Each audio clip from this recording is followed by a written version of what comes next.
Hello, everyone. Welcome in. And welcome in, everybody, and happy Star Wars Day. What a Yes, what a yes. nice coincidence. So I was remiss on Tuesday. We have today is May the 4th. Lay on May the 4th be with you. Tomorrow, Revenge of the 5th, which, I do wonder, is it, I've always wondered whether it should really be Revenge of the 5th or if it should be Revenge of the 6th for That's the Sith, on that's because it the sounds ongoing closer. debate because Um, fifth and sixth both fit. Now, uh, in my reading, I did kind of look this up to see which is appropriate. yeah, Most Star Wars fans go with Revenge of the Fifth yeah, because it's right after yeah. the fourth. So that's has anybody else in the chat got seen that? But some people go with the sixth. I think both are acceptable. But I did kind of read that Uh-huh. like the celebration that they do in Galaxy's Edge is on the sixth. Mm. So yeah, yeah, And then the other one, so I said I was remiss. The other one that people have come up with is "This is the May," yes, or this is the yes, way. So, yes, so yes. yes, That's happy cool. May the 4th, everyone. Yeah, that's a Hope cool. And also, a 501st Day is celebrated. yes on the first. 501st That's right. is celebrated on May the 1st. Welcome in, There's the Paul Engel. Thanks for being here. 501st Legion of Special Troopers that you can actually belong to. And Uh-huh. if you want to invest in, you're a diehard fan and you want to invest that money in Yeah, a legit stormtrooper yeah, armor. yeah. They're organized groups for the 501st. Across Mhm. across various states, and they do all sorts of neat things. Go to children's hospitals, and Mhm. participate in parades, um, and they go to sporting events and things like that. There are there's demand for people to show up, to have the Right. 501st show up for various things. I think birthday parties too, maybe. And so Yeah. yeah, it's really neat. It's I pretty cool. really should have my buddy on at some point to talk about his experience in the Oh 501st. yeah, definitely. If you think he would come on, that would be Mhm. amazing. That would be super. Yeah. We could get it, straight from a 501st member. That would be great. Welcome Welcome in in, Mark. everybody. Francisco, good to see you. Dean is having big problems. Well, Dean, I'll tell you, this is a deal breaker. He says he's joined the dark side and they don't have any turkey legs. Well, what did you expect? You just get those, biscuit, those, stale biscuit things. It's Yeah. just, yeah. Uh, um, but yeah, it's good to see you and Francisco. Paul Engel, welcome in. Thanks so much for joining us. May the fourth be with you, Paul. Yeah, may the fourth be with you. Let's see. Let's go ahead and get rolling. Just saying hi, Mark. Good to see you. Thanks for being here. Welcome in, everybody. It's nice to be here and happy May the 4th. We are going to jump right into this. We have a little less time these days than we do on Tuesday nights. Hmm. But happy Star Wars Day. Yes. We're going to be celebrating all day. We've got, all of our posts up on social media, and I'm probably going Welcome in, to share MVP. a nice short later. So yeah, welcome in. Spoilers ahead. Just caution, spoilers ahead. I know we have some ghost watchers that give us the view, but they put us on mute, which is it's just a true a true Yeah, we help. appreciate it.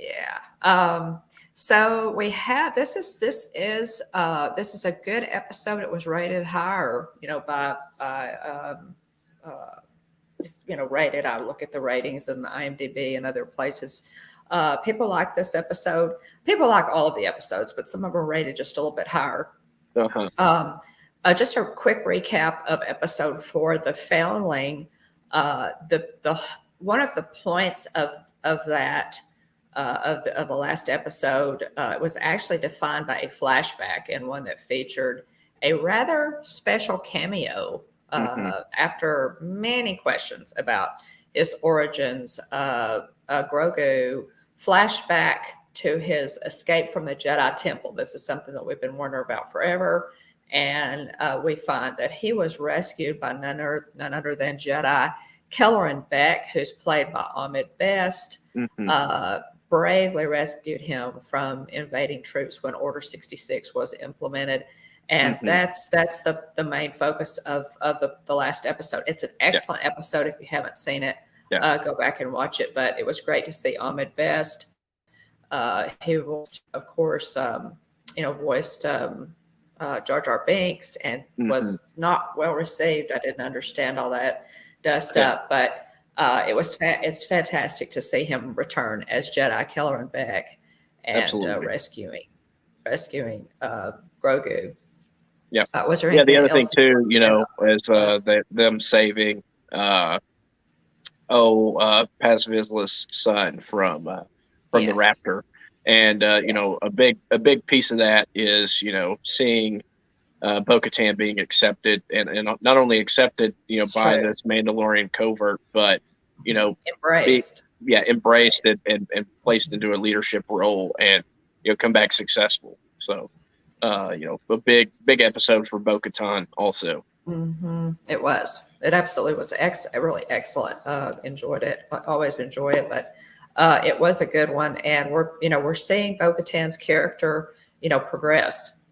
She's progressing as a leader, and I read something on social media. Somebody had said, well, why is it not Mando that's it's uniting Mandalorians? And I think that the poster didn't understand bo-katan's station, her place in Mandalorian culture, and that she is the rightful heir to the throne. So stormy existence for bo-katan at best, but she, it's not Mando that should unite. Mando, that's not his station. He's it's a little different there. But that was my thought when I read that. You want to go over our opening scene there? Sure thing. So we start off in Grief Karga's office. They're discussing, building plans, basically city planning, for Navarro. There's a really neat holographic map. You can see, Grief really, thinking ahead, and wanting to make sure that they plan things that in a way that makes sense. Have the shipping, the shipping district near, basically having it where the cargo can be easily moved in and out, so that way Navarro can participate in trade in the galaxy. And so it's really neat, and it's great to see a little bit of insight on Grief as a leader, and so it's neat to see him showing some foresight for his vision for Navarro, and so really neat scene. But they're all interrupted as they're doing this planning. These architects, these engineers are there with Grief. They're interrupted by a disturbance on the street below. There's the droid comes in and says you're being hailed. And there's a mossy kind of swamp thing looking pirate king. We've seen it before. You want to make sure to address pirates with the correct title. I think of Pirates of the Caribbean, Captain Jack Sparrow. Captain Jack Sparrow, Pirate King, Gorian Shard. And so his vessel, is interrupted. It's seen flying over Navarro. And hovering above the city, and so things pick up rather quickly in this episode, and Grief has no intention of paying it off. He doesn't want to set a precedent. Grief wants to, he's cleaned up, he's put in all this work. He and the people of Navarro put in all this work to clean up the city, rid themselves of the scum and villainy that previously occupied Navarro, and it's interesting too in the interaction between the two. and he mentions that he's like my ears I hear the leader of the Navarro hunters, the bounty hunters guild, but with my eyes I see I see basically a pomp, essentially politician, who's ready to feast at the banquet of his wedding day, and so little bit of a verbal barb there thrown from Gorian Shard at Grief Karga. Yes, High Magistrate. There you go. Tina, good call. And so Shard threatens Grief for shooting his helmsman in the first episode of this season, and Grief tells him that Navarro is under the protection of the New Republic, which we kind of bluffs a little bit here. Yeah, he's trying to bluff a little bit. And Shard says, well, according to my charts, a little bit of fact check here shows that Navarro is an independent world. And really it makes a lot of sense, with Navarro wanting to, kind of distance themselves. They previously were under, Imperial rule. Moff Gideon's forces had occupied Navarro.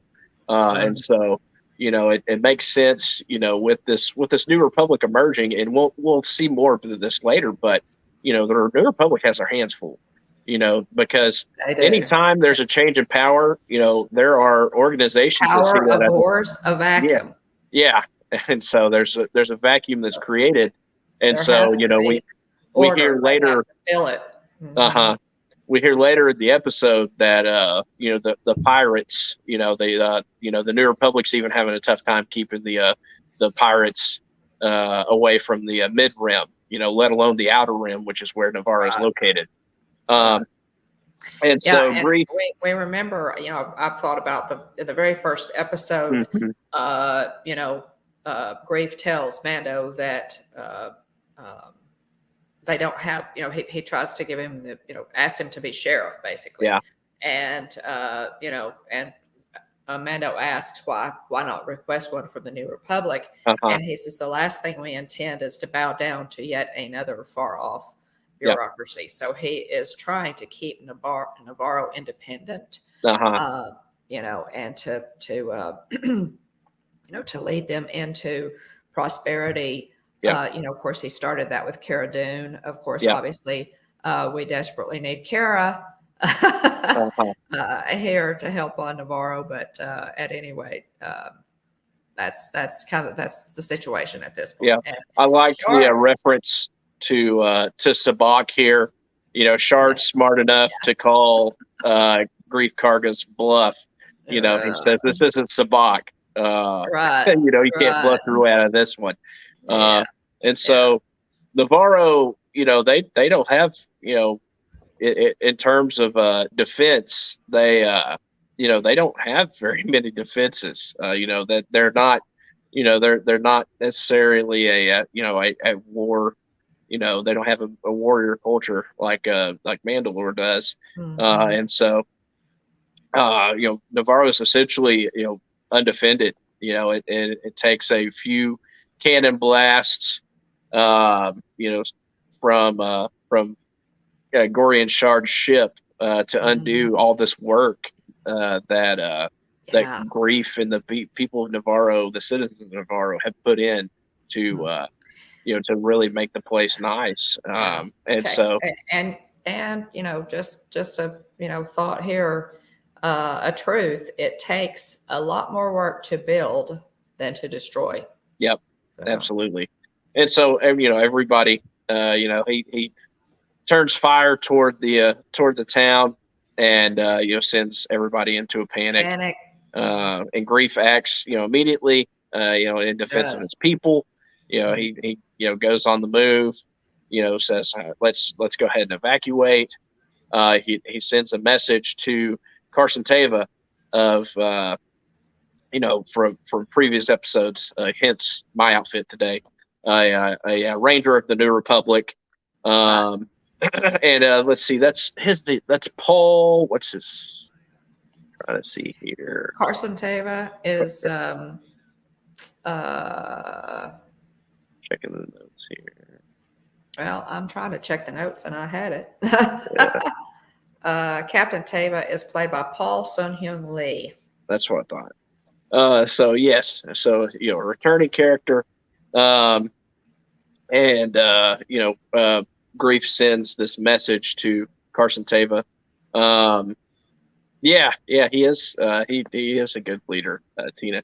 I felt pretty good about it. He did serve in a leadership role with the Bounty Hunters Guild.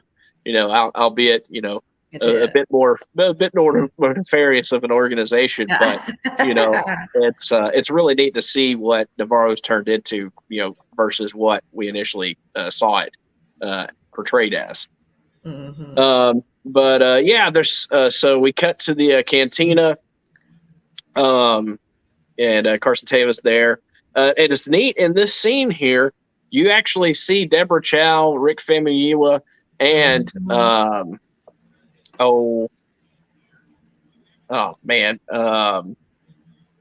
Filoni. Yes, Dave Filoni. Yeah. Mm-hmm. So you actually see all three of them sitting there at this cantina bar, kind of talking off to the right side of the bar, and so.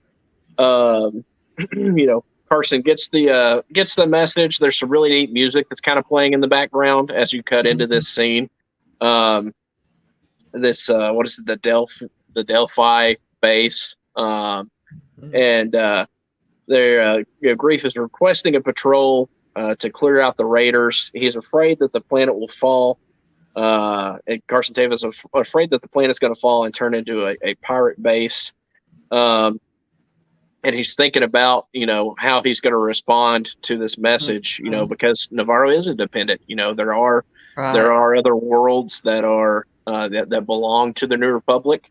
But at the same time, so it is a bit of a conflict of interest. Obviously, he wants to help, to do the right thing and help these people, but at the same time, this New Republic that's been established, here in the next scene, we'll see, some of the bureaucracy that comes with, them trying to establish this new form of government.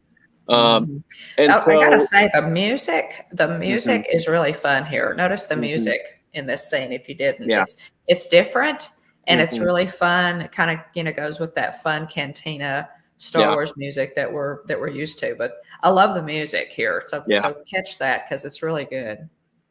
And I hope that shows up on Spotify. while he's trying to, while he's kind of responding to the, thinking about the message here, we see a character from Star Wars Rebels make his first appearance in live action form. This is a Lasat. So excited. He's a big purple character. He's really tall.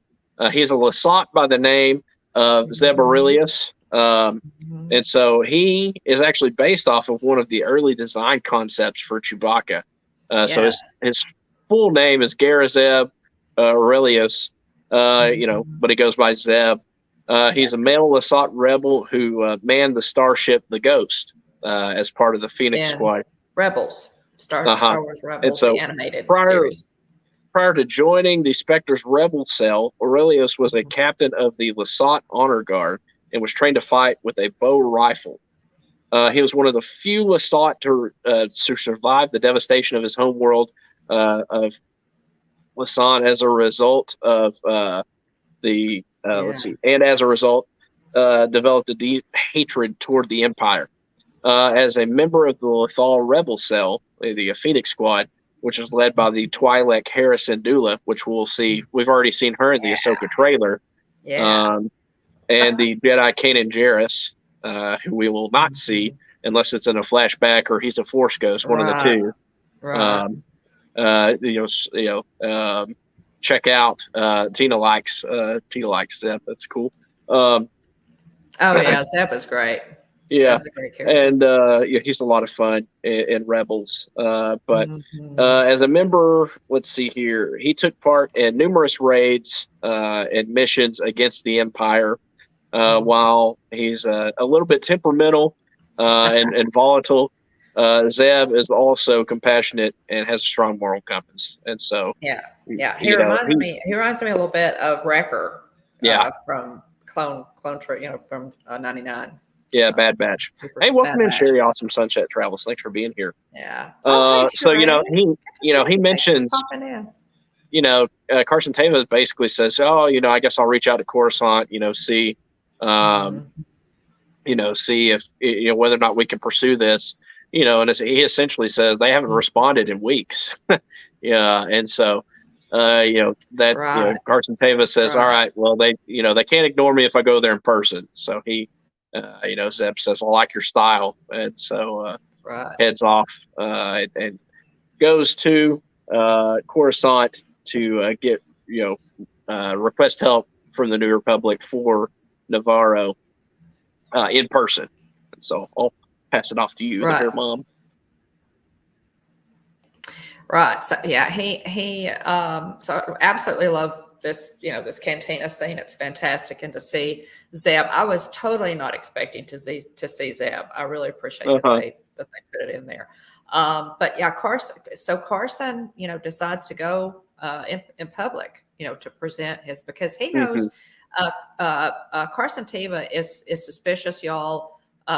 He has this growing suspicion that the Empire is trying to make a comeback. And so he realizes that this, knowing the history of Navarro, he realizes that this is a big deal. It could potentially be a big deal.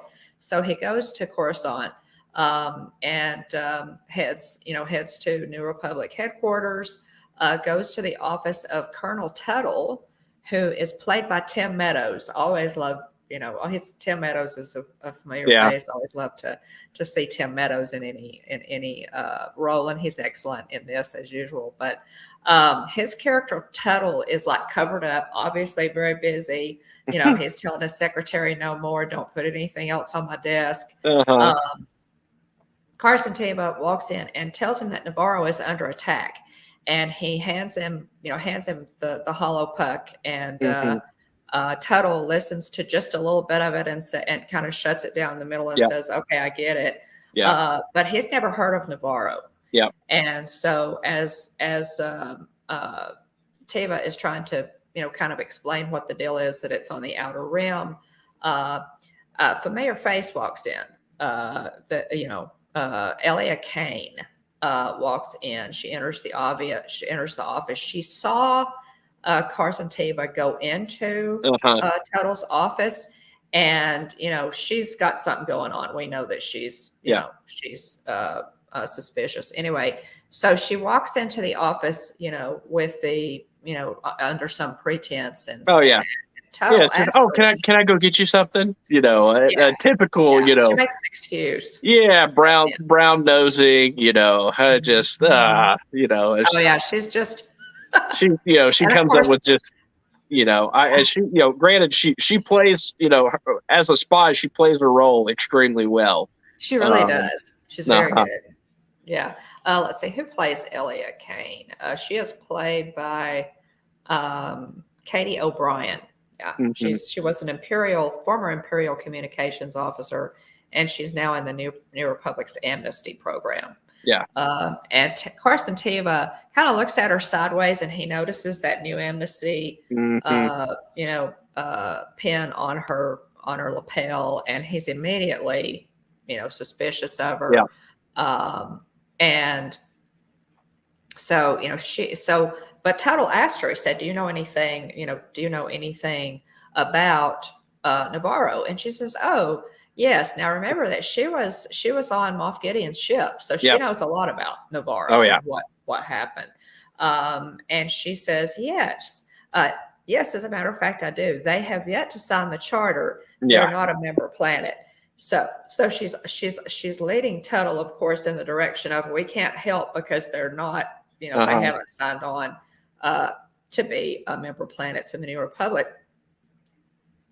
Teva says, why does that matter? We can't leave them defenseless. And he points out that Moff Gideon tried to occupy Navarro, and now a pirate king is trying the same thing, and all of the events, could be connected. Tuttle says, well, I think that's a bit of a leap. Tuttle is not, he's up to his eyeballs in paperwork and, so Teva, Teva says, oh, really? It's a bit of a leap. I hear that Moff Gideon never made it to trial. And, Tuttle says, well, now, wait a minute. This is, he kind of side eyes, Kane also. He does. He's very suspicious of Kane. And Tuttle says, well, this isn't a rebellion anymore. I work in requisitions. There's structure now. So there's the bureaucracy that Grief was trying to avoid on Navarro, but here we are. So then Kane steps forward and just true to the Empire, way. She suggests that Navarro needs to understand why becoming a New Republic signatory is valuable. And Teva says, so you're saying that, they need to suffer at the hands of the pirates to scare them into joining the New Republic. And he says, sounds like a rather Imperial way of thinking. And of course, Tuttle jumps in and says, hey, you're out of line. And Kane says, oh, I'm used to it. Playing the victim, Yeah. Kane says it often takes a new perspective before one is able to see the light. And Teva says, you and your sort didn't see the light. You were captured, which is, obviously true in her case. And Kane says, no, I was liberated. And that line just makes you want to puke, especially after seeing a couple episodes, what she did to Dr. Pershing. That line just, is just, I mean, just talking. I mean, talk about buttering you up. I mean, good grief. Yeah, she is so playing a role here, and there are very few people around her who are not buying it. She's obviously taken Tuttle in because she's working, in his office in a place of power. If she's in Tuttle's office, then she's in a position to hear and spy and do nefarious things. And but Teva, tells Tuttle says, well, I want to help, but we just don't have the resources. We're overrun. We don't have the resources. Teva tells Tuttle, he says there's something big happening out there, but by the time it becomes big enough for you to act, it'll be too late. So Teva does not shrink from telling Tuttle what he thinks on this. It's familiar. But so it's a good exchange, and it really kind of sets, Teva sets his jaw and says, well, if you're not going to help, then I'm going to plan B. So it's great too to see the tension between, members, true members of the New Republic versus, those in the amnesty program, and to see, I'm used to being treated this way, making herself out to be the victim. When all along she's a sheep and wolf, or she's a wolf in sheep's clothing. She absolutely is. And so we cut to Navarro. Grief is trying to, trying to tell people, like, help is on the way. He's trying to reassure everybody. Again, he's, while he's, he doesn't actually know whether or not help's on the way. He is at least, trying to, inspire hope amongst the people of Navarro as they make their way across the desert. But, outside of, reassuring them that some sort of help is on the way, there's really not much he can do. And, there's some of the crowd that, that question it. But it's the best he can, it's the best he can give them at this point. He's done what he could. He's done what he could. And we cut to Carson Teva lands his ship there in a familiar place. We see the Mandalorian covert. I love this scene. I love this scene, by the way. Yeah, Just something about it. he announces himself, and there's already snipers set up, ready, with blasters at the ready to take it down. He throws his hands up, introduces himself, Captain Carson Teva, the Delphi Rangers, and he's like, I'm, here, it's a dire situation.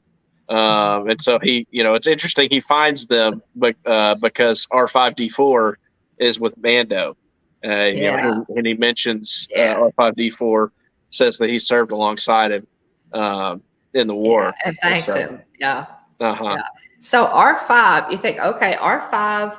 So then R5, gave away their location. Well, obviously R5 realized the importance of Teva, being, coming to deliver this message. So I don't think that R5's intentions here were less than honorable. He realized that Teva actually did need to come because Navarro is in trouble. So Paz Vizsla suggests that they could, because they're going to have to move, since they realize that Teva. It's funny because he walks up, and it basically says, we don't want your kind here, and he calls him Blue Boy, which I thought was interesting. I kind of think of like, Flatfoot, other kind of slang names for, law enforcement. Right. But yeah, I thought that was, kind of funny. Yeah, it is. Yeah. And he says, well, we don't have to move. We could kill him and stay right here. Yikes. Yeah. So I mean, obviously, Mando's not going to do that. He says, Teva cut him a break once, and so we're going to give him some slack here. Let's hear what he has to say. And of course, Teva, tells him about the pirate crisis on Navarro and his suspicions that the Empire could be growing, and of course that his most importantly that his friend is in trouble. That Grief is in trouble and has sent out this message, and so he delivers this message. Says this is he states his business, and he gets back in the Starfighter in the X-wing and says, "I know you'll relocate anyway, but you have my word. I will not reveal your location." So it's pretty cool, and I believe Teva here. I believe that he just needed to find Mando because he wants some help for Navarro. So he assures them he won't reveal the location of the covert. So he takes off. while he's in a position, he can't help directly. He can't say, I know a guy who can't. So it turns things over to Mando. That's right. He does. And so it's nice to see that positive interaction because I like Carson Teva. I do like too. His character. And it's nice to see that positive interaction between him and at least Mando, not necessarily all the Mandalorians, but at least Mando. And I guess they were okay with it because they didn't kill him. Yeah. They let him take off.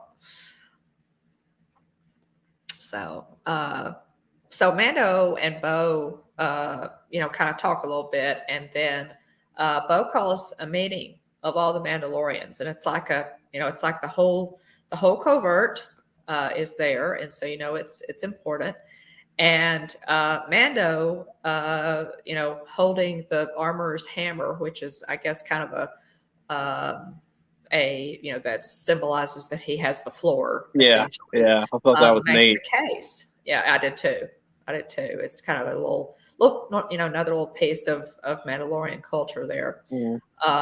Mando makes the case that they should help Navarro and consider, and more than help, that they should consider relocating there and not going back to the sewers, but allowing their children to live in the sun. And so it's a pretty radical, for the Mandalorians, it's who have lived in the shadows for years now in order to protect themselves. It's a pretty radical suggestion. And So he gives up the floor. He hands the hammer back to the armorer, and the armorer asks, does anyone else wish to speak? Well, Paz Vizsla, who can always be depended upon, gets up and takes the hammer. And he at first you think, okay, he's going to be totally against this. He's really gonna say, and they really, when he starts off, his speech, you're like, oh man, like he is not on board with this.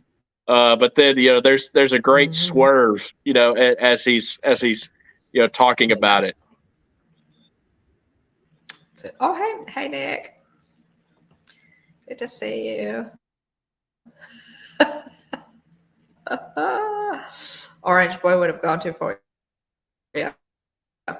But so I come in peace, exactly, Tina. I don't know.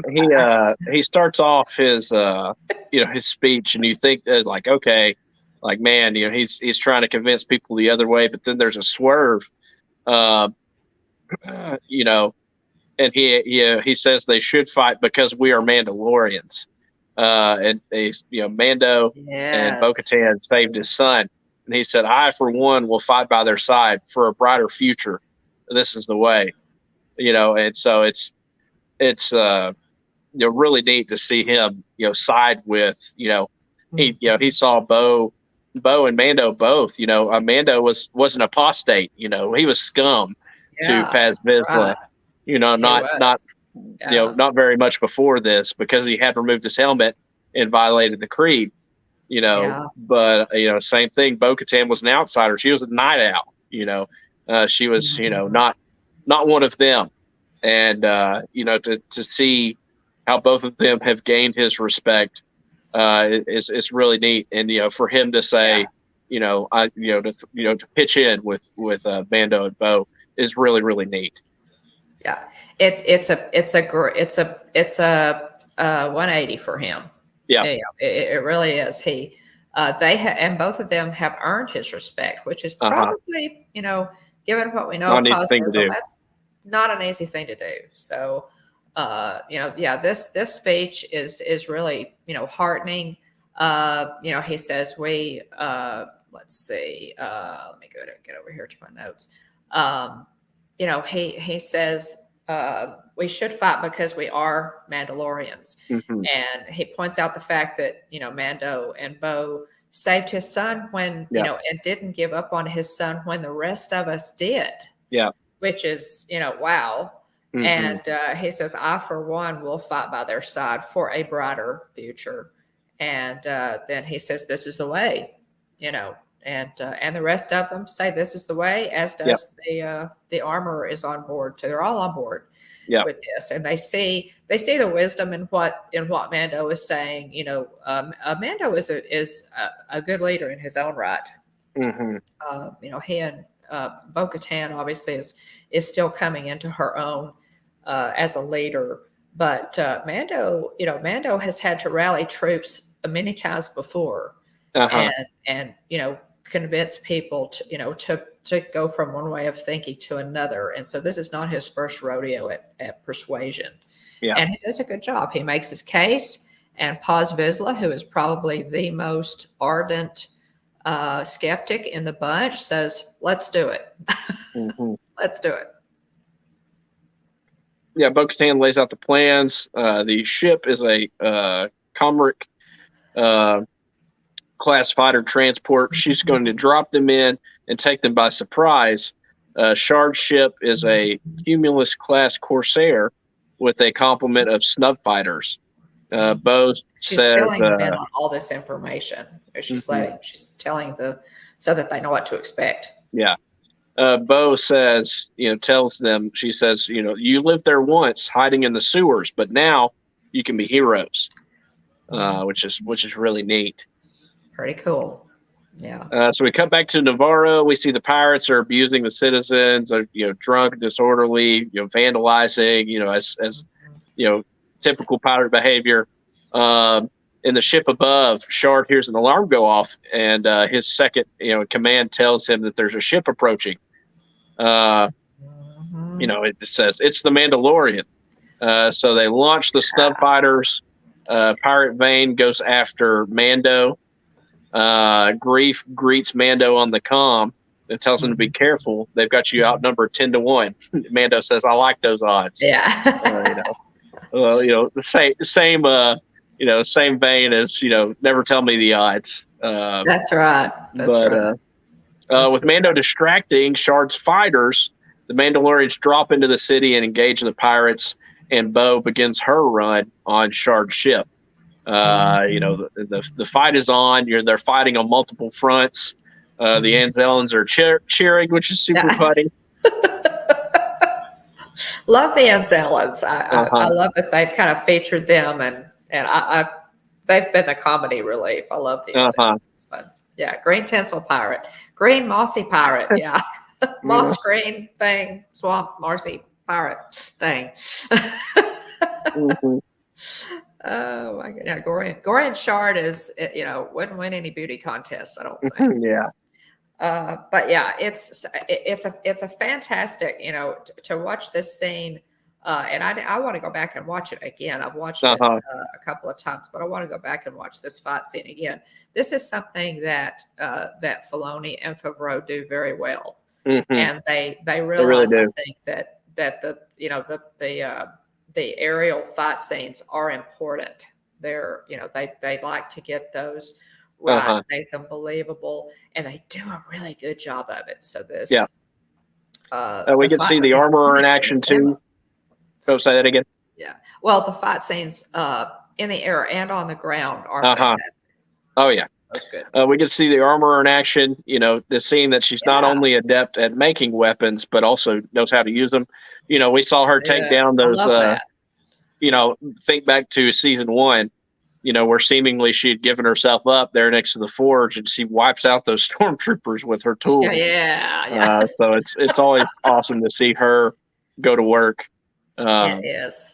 It's a humiliating defeat for Shard, Vane, and one of Shard's top lieutenants. He flees. Yeah. Vane flees rather than going down with the ship. It's been fun, but I'm out. Never trust a pirate. What Mando says. Exactly. So we don't know where he's headed, but if Tava's suspicions about Moff Gideon being the architect of all the Outer Rim unrest are correct, we might know. When the Pirate King Gorian Shard's Cumulus-class Corsair crashes onto the planet, the sound effects used. Well, this is interesting. I didn't know this. The sound effects used as it falls and explodes are the same sound effect used when the Superstar Destroyer crashes into the second Death Star in Star Wars Episode 6, Return of the Jedi. I didn't realize that. Cool? That's cool. Is that cool? I hadn't come across that. It's just another example. That was a little piece that was on IMDb, actually. A piece of trivia on IMDb.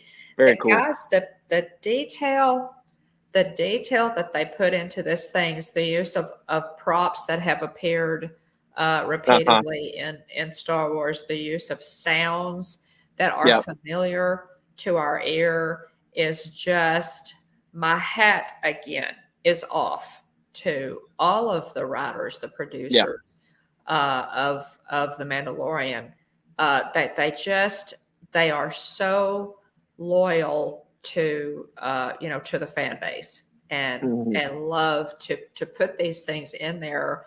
And I think they do it because they love it. I mean, there's no question. They love it. They love it. And so they love to put those things in there for us to find, Easter eggs and even sound effects, guys, are important, So it's pretty cool. I thought that was a neat piece of trivia there. Yeah. Pretty cool. Pick it up, the citizens cheer. Yes. The citizens are cheering, everyone, gathers together. And, Grief Karga, just makes a really inspirational speech here, and the Mandalorians are, prepared to settle in. He says, you may not have a home world anymore, but now you do have a home here. Yeah.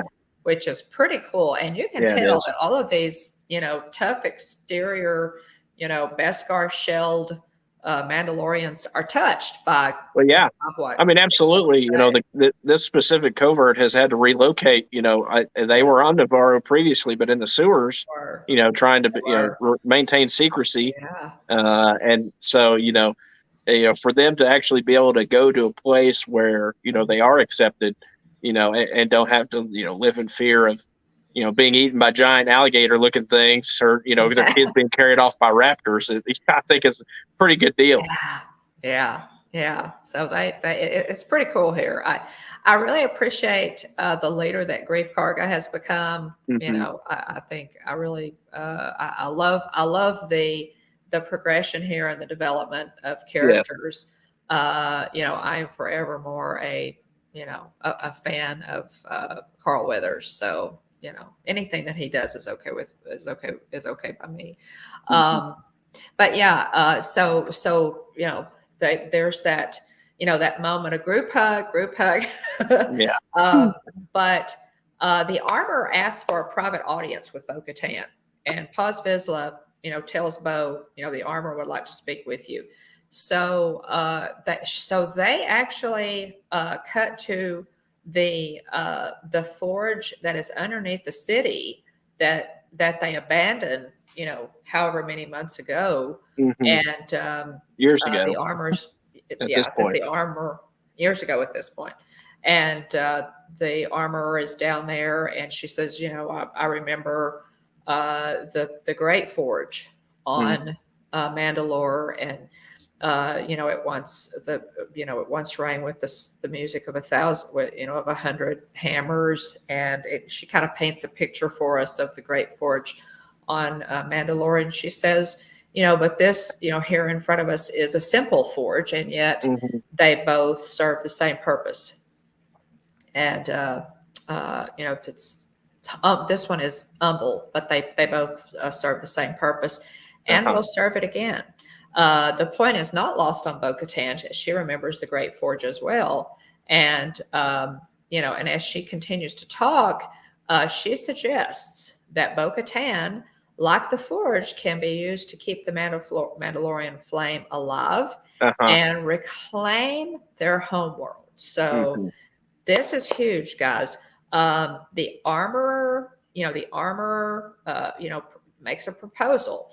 She first tells Bo to remove her helmet. She says, "Remove your helmet," which is crazy, right? Which Bo, is really hesitant to do that, but the armor says, you respect my station, and Bo says that she does, and then she tells her again to remove your helmet, and so Bo does do that, and the Mandalorian, or the armor, is trying to make a point here by saying, you have walked both worlds.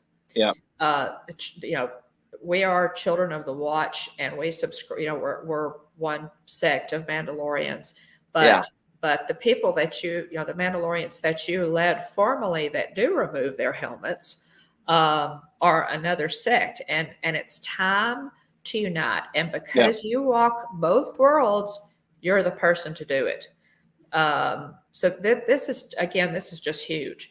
Bo-Katan has told her that she saw the mythosaur underneath the water, and her seeing the mythosaur by the armor's thinking is a sign that quote, a new age is upon us, and that Bo-Katan, having walked in both worlds, is the Mandalorian to help usher in that new age by bringing Mandalorians together.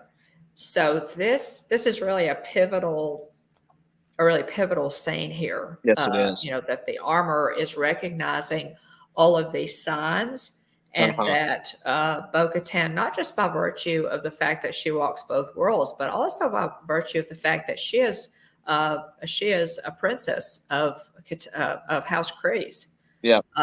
She has that that blood claim as well, that lineage on the lineage on the throne as well, and so she's saying, hey, this is what we need to do, and you're the person to lead us into that new age. It's time to retake Mandalore. Oh which my is really goodness. cool.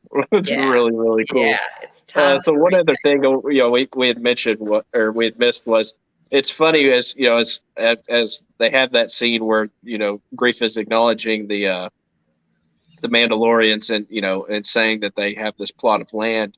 The droid corrects Grief and says hi magistrate. Yes. As if Yes. he earned the title that Yeah. day. Yeah. Um, and as Mando did. Oh, yeah, we're backing up. I'm sorry, I missed Yeah, up sorry. back up a little bit. As That's did in the good stuff. covert defeat the pirates to save Navarro, Grief gives them a plot of land from the lava flats to Bullet Canyon, which is a nod to Jeremy Bullock, who was the first actor to portray Boba Fett. So Yeah. really, really neat. Just Yeah. want to slide that in I thought there, that was so and then cool. Yeah. and then jump back So forward to it cool. is time to retake Jeremy Mandalore. Bullock is the actor Awesome. who originally played Boba Fett. Hmm. Yeah.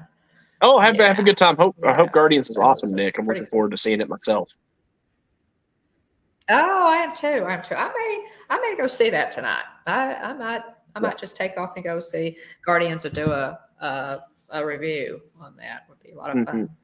Um, but But yeah, the anyway, that last line, it is time to retake Mandalore. It's just wow. Like it's yeah, awesome. that's a wow. That's a wow. Hmm. And so this is an excellent episode. I think it was rated an 8.2 out of 10 by Hmm. IMDb users. IMDb, guys, is internetmoviedatabase.com. And Hmm. it's imdb.com, but it's an excellent resource for any kind of entertainment, TV or movie, plays, what have you. It's really good. If you've never used it and you want to look up something, it's really, really good. I've used it for years. Oh yeah, absolutely. It's always fun to see, when there's an actor that looks familiar to you, to go and look, search the movie and then click into the actor and see all the stuff they've all the different roles they've played in different movies. So uh, as we kind of look at this episode, kind of wrap it up. It's apparent that Bo-Katan's dreams of reclaiming Mandalore, haven't been thwarted. She was so demoralized early in this season. Yes. Her specific group of Mandalorians had left her. She was all alone with a droid in this castle.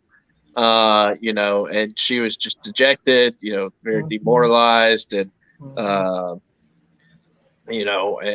and was just at a really low place, and she's really coming out of that. So it's really neat to see, that dream hasn't been completely wiped away, as she thought it might have been, but it's just been redirected essentially. Mhm. Mhm. Yeah, it's pretty cool. I think they've done a great job with this. That they didn't exactly go the direction that I thought they would go Uh-huh. necessarily, Agreed. but I love so far how they have they brought this thing. I kind of like that they at the beginning of the season we knew that we had to go to Mandalore Yeah. because he had to bathe. Mando had to bathe in the living Uh-huh. waters in order to be redeemed. So we knew that we were going to see Mandalore and what have you. The question was, what else was going to go on, Uh-huh. around that. And so this is episode 5, and so there are 3 more episodes left. Yep. And we've really gone from seeing a dejected Bo-Katan on the throne in her castle. She's pretty much lost everything. Her Mandalorian supporters have left her and gone off to be bounty hunters or mercenaries in the galaxy. They after she Mhm. lost the Darksaber, they scattered. Yeah. So we've gone from that now to her actually having a place in among the children of the Watch here, Yeah. and the armor even welcoming her in. And now she's being recognized because of she's proved herself now. Yeah. She's not just been handed this Yeah. role of leadership, but she has proved herself and earned the respect of these Mandalorians. And so Yeah. Which is really key whenever you think back to her, being handed the Darksaber by Sabine Wren, yes. in Star Wars Rebels, to see her now, not just be, kind of, in wrestling, they refer to it as a paper champion, somebody, somebody who has the title, but, they're not really the champ. Right. And so, anyway, she has earned it. Yeah, she definitely has. So, but I'm just, again, I'm looking forward to, to next week, and we'll talk about what's going to happen in the next episode. But again, I love it. Just loving this new Star Wars content. Oh yeah. A tip of the hat, guys, to the original Star Wars movie. I made a talked a little bit about it on a Facebook post that I did in 1977. The first Star Wars movie came out, and this being Star Wars Day, of course, I think about all of the movies and series that have come since, and am just am grateful to George Lucas for being such a wonderful storyteller. And in the tradition of Walt Disney, he's been a fantastic storyteller. He's now kind of past the hammer, if you will, to Favreau and Filoni, and they're continuing. And so we hope we'll get some more. We have 3 new movies coming on the horizon that they announced at Star Wars Celebration, and we did a whole Hitchhiker chat on Star Wars Celebration and what's coming. So check that out. Look it up on our playlist on our channel or whatever if you want to see that. But we covered all of that's coming. New films with Daisy Ridley. So we're hoping for more good stuff. Absolutely. But yeah, you got the Ahsoka show coming in August. Got that to look forward to. We do. So good stuff coming, and it's just with Galaxy's Edge, Batuu East and West and Disneyland and Walt Disney World. I'm sure that there are major things going on. I bet you Ashley Eckstein, who voiced Ahsoka Tano in the animated series, is there. I'm sure that they will have some good stuff. Look on Disney Parks on YouTube and on their social media. There's going to be some good stuff. Look at all that, guys. To celebrate today being Star Wars Day, and also I think Jeff and Angela are live streaming tonight at 7 p.m. Very cool. Central from Hollywood Studios. So that's Jeff and Angela Diz Our Dream. Yes. If somebody, Tina, if you might go grab that link, I'd appreciate it. Or if you don't have time, that's fine. But look up Diz Our Dream, and they're going to be live streaming, as I'm sure that some others will be tonight from Galaxy's Edge in Walt Disney World, and possibly Disneyland as well. So but yeah, we're it's a good day. It was nice that it fell on our Mandalore, Mandomania, day. So y'all enjoy the day. Watch a Star Wars movie. Back up and watch your favorite Star Wars movie. Whatever your may I suggest Rogue One. Is excellent. I watch Rogue One periodically. It's one of my favorites. But so we've got a lot of good stuff today. Tomorrow, beware Revenge of the Sith. So we're going to have some more good stuff. This is just a good, it's a good time for Star Wars fans with all this going on. So I'm hopefully going to pop up a short later. Some video that William took while in Galaxy's Edge not too long ago. So enjoy the day. Yeah, looking forward to it. Anything else you want to mention, Mom? I can't think of anything. As far as the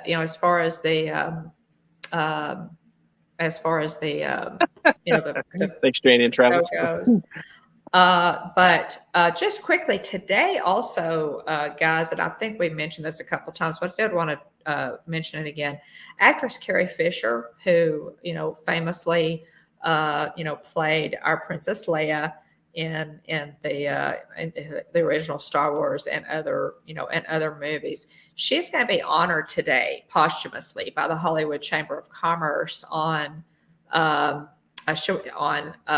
Walk of Fame, the Hollywood Walk of Fame. She will be receiving the 2,754th star on the Walk of Fame in the category Motion Pictures, and her star is to be unveiled near the historic El Capitan Theater, which is at 6840 Hollywood Boulevard. Jeff and I have been there. According to the Walk of Fame, Billie Lourd will be accepting the star on behalf of her mother, daughter, which I think is, Billie Lourd is her daughter, and she'll be accepting it on behalf of her mother. The press release read, fans will be over the moon to know that their favorite movie princess, Carrie Fisher, will be honored with her star on the iconic Hollywood Walk of Fame.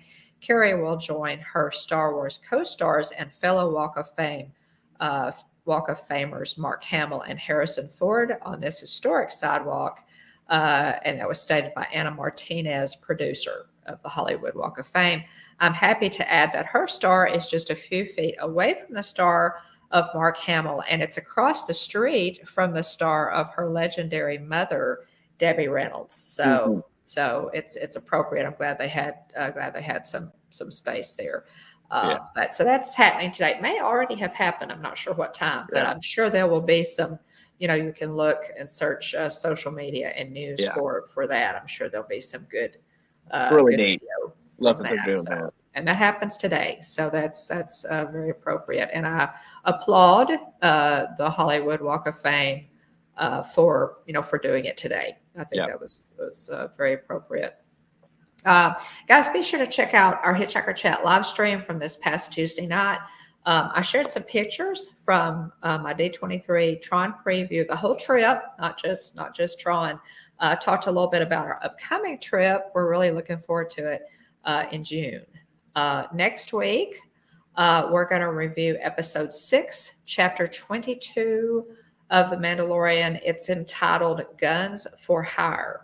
So please join us, weekly until we, get to the end of this series. For Mandomania, it's same Mando time, same Mando channel, Thursdays at 12 p.m. Central, 1 p.m. Eastern. And we're going to do every episode. Be sure to subscribe and ring the bell so that you'll be notified, whenever we go live or upload a new video. I've got a ton of stuff to get out. I'm going to, hopefully in the next few weeks, I'm going to be doing, releasing a lot, getting a lot of things out there. And so I've been kind of, a little bit kind of maybe on sabbatical, except for our live streams with videos, but I'm hoping to kind of get my nose back to the grindstone. And we have seasons 1 and 2 and 3 on our channel playlist. So be sure and check that out. And I'll drop that link to our channel. Yeah, we've done reviews on seasons 1 through 3 of The Mandalorian. Where next week will be episode 6 of this of season 3. We've also done reviews on Kenobi and Book of Boba Fett as well, if you're interested in watching those. Definitely. Jane Ann Travels, welcome in. Good to see you. Excuse me. Guardians of the Galaxy, guys, Volume 3 is in theaters tonight. I think the first showing is at 3:00 Central. I looked it up. So do you have plans to go see that anytime soon, or have you thought that far ahead, William?